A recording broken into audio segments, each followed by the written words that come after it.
So, as we are reopening, as folks are putting things back on their plates, I've talked to a lot of mental health professionals, and they're seeing a lot of trauma and PTSD and anxiety associated with the pandemic. We've been able to say no to a lot of stuff because we haven't been able to go places, we haven't been able to be physically close. And so use this opportunity to not add things back.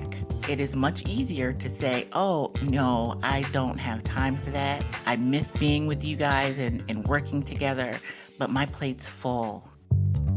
Welcome to Living the Front Seat Life.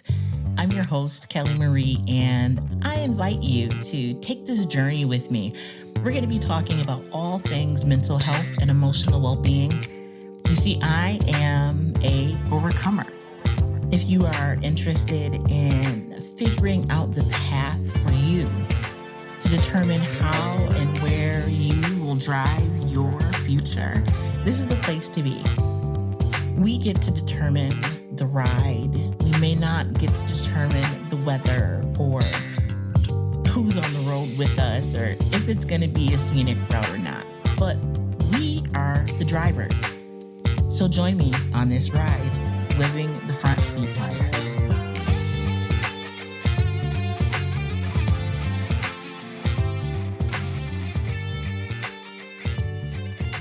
Welcome to Living the Front Seat Life. I'm your host, Kelly Marie. More like guide, direction giver. So Living the Front Seat Life, you guys, has been an amazing experience as of the time of this recording, which is just a couple of days before you guys get it. We were well over 450 downloads. We're close to 500. You guys are phenomenal. Absolutely amazing. And I don't feel bad or I'm not ashamed to say that I started this podcast because it was something one of those things like, you have to do this thing, but I didn't know who would listen. I didn't know if anyone would listen. And I appreciate every one of you for giving of your time, for spending it here with me on your favorite podcast platform. And so I encourage you to like, to share, to let others know what you are getting out of living the front seat life. But also let me know. Like, I want to know how you're living the front seat life. What are you doing? What's working for you? Is there something that really resonated with you? Are there topics you would like to have covered? And I'm asking you because this is for you. I'm here sharing my life, sharing my backstory, sharing how I got to this place and all the tips and tricks and tools, all of the classes and degrees and everything that makes up Kelly Marie. It makes me to be in this place to help you get to where you want to be. But I want to know where it is you'd like to go. I want to know what it is you want to talk about. So, we have our resident sports analyst, we have our resident chef, we have another guest coming soon. As soon as we get her scheduled, I will let you know more about her, but I don't want to spill the beans too soon. But these folks are coming to you with their own background in living the front seat life. And so in bringing guests to you, I want you guys to know that these folks are living the front seat life, right? They've made that decision to be the driver of their journey. And so as you join us on all of our journeys, I'd love to hear how you're driving yours. So you can reach me at Kelly Marie, KELLYMARIE, Kelly Marie at frontseatlife.com. That's also the website, frontseatlife.com. And social, The Front Seat Life. That's on Facebook, IG, Twitter is The Front Seat. Reach out. I'd love to hear from you. And my guests would love to hear from you. They'd like to know that what you heard resonated, or maybe you disagree with sugar being like the evilest of the evils when it comes to all things health, right? We want to hear from you. So last week, I talked about the anxiety associated with reopening, right? Many places never really closed. Some states scaled back, some closed completely, some shut their borders, like New York State. That's where I am located, and New York State had similar to California. We had a very unique condition and circumstance here. And so, as we are reopening, as folks are putting things back on their plates, people are fearful. They're experiencing a lot of anxiety and trauma, PTSD related symptoms from the pandemic. And so I wanted to give you some tips and tools on just managing your schedule, managing your life in this reopening phase, right? We're not there yet. It's, for me, baby steps. And I've been totally transparent with you guys. I'm vaccinated, but I still am, hesitant to fully engage with folks. Listen, people aren't washing their hands anymore. They're just coughing and sneezing and leaving bathrooms. It is, I have been so disgusted in the last month just in the lack of hygiene that I see strangers using. So, if folks ain't washing their hands and they're not covering their mouths, basic, like, those are basic sanitary things, y'all. Like, I can't be the only one. You've got to be seeing it too. Let me know in the comments because it boggles my mind. It's as if the last year didn't exist and people literally have just reverted back to poor hygiene habits. The whole issue was really poor hygiene habits. Not the whole issue, but a big part of the issue was poor hygiene habits to begin with. And I just don't know how we got back here so quickly. So please wash your hands, scrub them. 20 seconds still, like forever. Like just make that a part of your life. Just wash your hands in between your fingers, under your nails. Like just make that a part of life. It will make so many things so much easier, especially my issues. So I want to dive back into these tools for reopening and addressing anxiety. I gave you 2 steps last week, and they were facing the facts, right? Really understanding that this is the thing for you, right? Like you have an issue or two around this whole process, whatever those may be. Face the facts. It is what it is, and it will be what it will be. So I hope you did that. I also gave you some homework, and that was make your list, right? Write down all of your obligations, including your obligations to yourself. So that includes your 9 to 5 or 7 to 11 or whatever your schedule is. And it includes the work, it includes the part time job, it includes the side hustle, it includes your hobbies, it includes, your responsibilities to your family, to your friends, social groups, and yourself, your self care routine. Like, I love to ride my bike. So I need to make sure when I'm making my list, I include bike riding. I'm also a minister. I know a lot of you guys probably don't know that, but I am an elder with Impacting Love Global Ministries. Big shout out to Apostle Garney Davis and Pastor Latricia Clarissa Davis. And it's my responsibility to run the IT on Sundays, but also to lead and facilitate our Bible studies. So that requires some extra time. That is outside of my personal studying, right? So I need to add both of those things to my list because when it comes down to facing the facts and really looking at my obligations, my personal obligations to study and read and research and pray and meditate and that stuff, that's personal, right? But then my obligations to the church and to the congregation is another thing on the list. So I need to separate that stuff. So I encourage you to do the same thing. Maybe you love to write and maybe you also write for work. You need to separate what you do for work from what you do for pleasure. All of that needs to go on the list. So if you didn't do that, I want you to go back and you don't have to listen to the last episode, but it was only 15 minutes. So, go back and listen to the last episode and make your list. Spend some time with that list. And once you do that, you've done it for a couple days, like living that list out.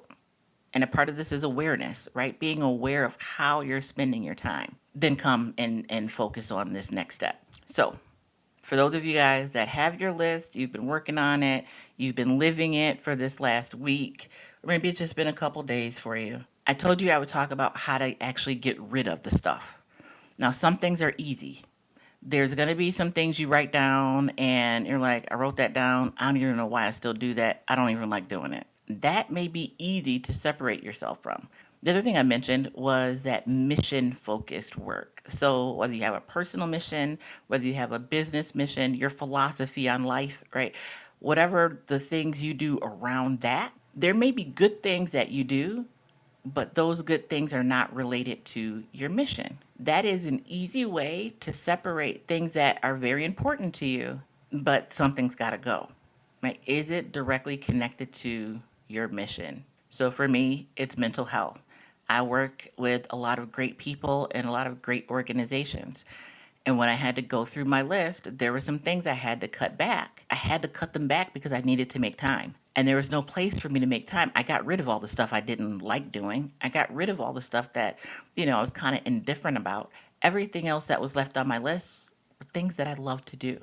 But I had to make more time. I had to have more time for me. And so that became the separator. That became the piece of the equation that I could juggle, that I could adjust. Is this something that is directly related to my mission? Now, I'm not going to lie to you guys. It wasn't easy to tell those folks I have to take a step back because it's still something that I enjoy doing. It's still something that to this day, I still would do if I had the time. And so I called folks, I sent emails. I wanted to have personal conversations with people. And again, so these are things that I love doing, right?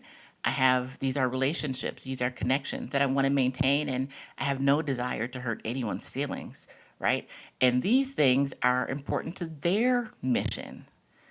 So I don't want to knock anybody's, missions and philosophies and their reason for doing what they do. I just can't add it to my list. I have to take it off of my list. So it was easier for me to have conversations with people because these are folks that I talk to all the time. And they know who I am. They know how I operate. They know where my love is. They know where my passion is. And so when I was real with them and said, listen, I got to cut some stuff back. I hate that I have to cut this back, but it's something that I need to remove from my plate. It's something I've got to let go of. You have my support. If there's a fundraiser or you need me for something specific, call me. But I can't dedicate time on a regular basis to this particular task. That's how I did it. It may be easier for you to send an email. One of the things that, or, a text message, right? But one of the things I'm encouraging you to do by making that phone call, you still get to strengthen your relationships, strengthen your friendships, even though you're taking a step back. Because for a lot of folks, that's the reason why they're still in it. They don't want to hurt anyone's feelings. But you're hurting yourself, right, if your plate is too full. And you're not really able to give them all that you can because it's something that's crowding your plate. So one way to reassure those that you care about is to have a conversation. Right? You're not apologizing for who you are. You're not apologizing for taking care of yourself. You're not apologizing for exercising and building boundaries, right? But what you're doing is you're letting them know that you still care about the work that they do, that you still appreciate what they do and how they give, and that you'll support in whatever way you can. You're just not able to support in the way that you have been supporting. 99.9% of folks understand, and they're thankful that you took the time out to talk, to let them know where you were. They want the best for you too. And for that 0.01% of folks that try and guilt you or make you feel bad, that is not about you. That is about them. And that's where some of the issue lies too, right? Some of it is, like, wait, and I'm giving you examples of conversations that I've had with people. You would rather me continue to give even though it hurts me? That's not love. That's not respect. That's not appreciation, right? And so that helps you really see how people feel about you. Because folks that care, folks that believe in you, folks that want the best for you, want the best for you, even if it means it's not the best for them. I'm not saying, just call folks and be like, yo, I ain't doing this no more.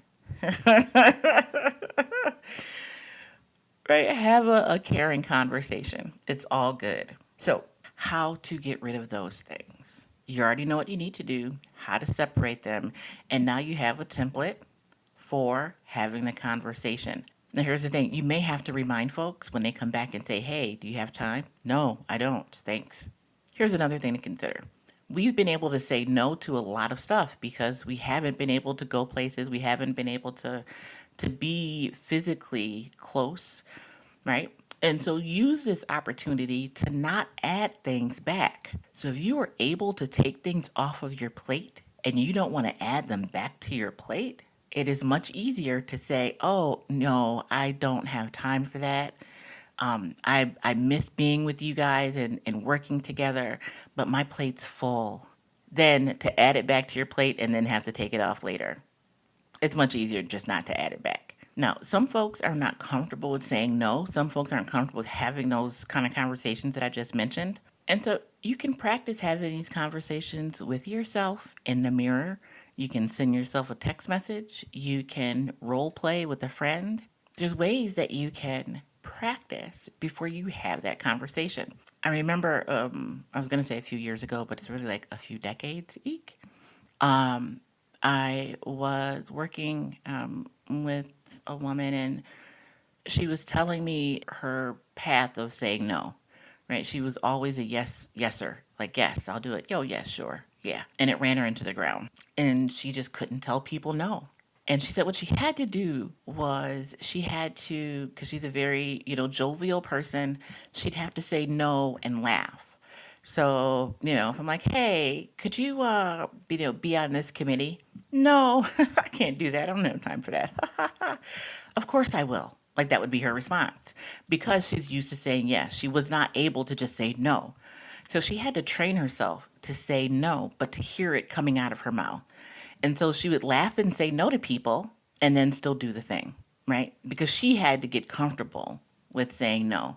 Some of you are like, why? That makes no sense. That's okay if you're not in that place, but some of us are. So she would start with no with a laugh, then no without the laugh, right? And if someone gave some pushback, she would do the thing. And then she got comfortable saying no and leaving it at no. Now, this was a process for her. She said it wasn't an overnight thing. It took some time to get to this place. And so if you struggle with saying no, I encourage you to try her way. Say no. You know I will. And then maybe that turns into, I don't know. Let me think on that. And that gives you some space to say no later on. And when you get to the place where you're like, that is a wonderful initiative, but no, my plate's full, you'll get there. And then you'll get to the point where you can say no without explanation. Thank you, but no, thank you. No, thank you. No. Oh, no. There's ways you can say it so you can practice it. Practice it in the mirror. And it may seem silly, but it is until you get comfortable saying the words, it may be difficult for you. Practice makes better. One of the things that we often talk about at Impacting Love is striving for excellence. And, no one's perfect. It's an impossibility, right? We're human. You cannot be perfect.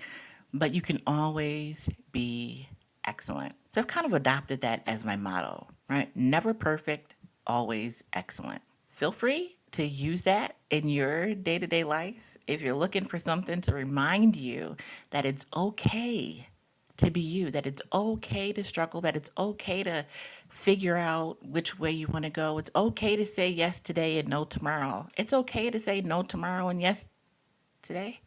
I think that was the same thing. But it's okay. Never perfect, always excellent. So I encourage you guys in this next week, you have your next step. You have your how to go about removing things from your plate, the conversations, the ability to say no. You got this. So please let me know in the comments or reach out to me, Kelly Marie at Front Seat Life, to let me know how you are adjusting and if these tips are helpful to you. And always, I want to make sure that I leave you with two very important numbers. If you're in crisis and you need someone to talk to, please call the Suicide Prevention Helpline 1-800-273-TALK, 1-800-273-8255. If you need to text and aren't able to talk, you can text the word HOME, HOME, to 741-741. Text HOME to the number 741-741.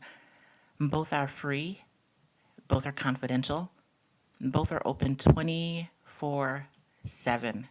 You are not alone in this.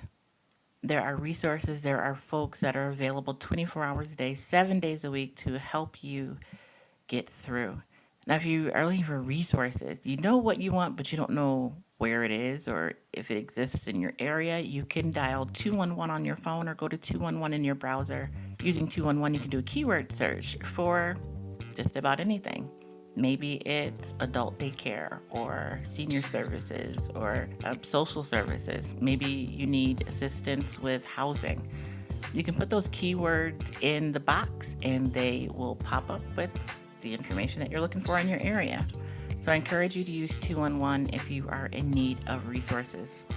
Until the next time, there's so much coming. I'm so excited. Thank you, and thank you for listening to Living the Front Seat Life podcast. I am Kelly Marie. Be the light.